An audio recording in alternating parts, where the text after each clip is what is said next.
Базара хватает. Вы просто выделите место, скажите, вот здесь будет базар. Люди сами все придут обустроить. Зачем вам государство, чтобы строило этот базар?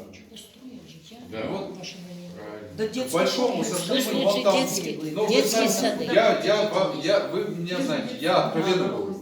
Я очень откровенный в этом плане. Я спорил с ним сильно, но поскольку он родственник президента, он настоял.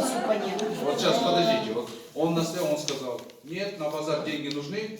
И к большому сожалению, вот мое сожаление, что эти деньги пошли на базар, а не на какой-нибудь там парк.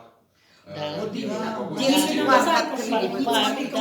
Нет, В Бишкеке нет, сколько парков А у детских, нас нет. а у нас некуда детям сходить. Полива нет, да? Да, вот. Вначале нет было полили, подумать, а после Ну вот, согласитесь, это было бы правильно, там, на ирригацию направить, правильно?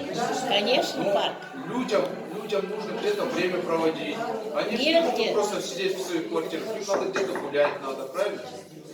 Вот у меня на этой почве, я хоть и не избран от Каракола, но я очень переживаю за этот город, поверьте. Спасибо. Спасибо, Рахмат. Почему, я вам объясню. Вот в 2012 году у меня здесь была общественная приемная. Когда мы избирались от партии, в 2012 году я сказал, я общественную приемную открою в Караколе. Мы здесь поработали год, и я тогда понял, насколько огромный потенциал у Каракола.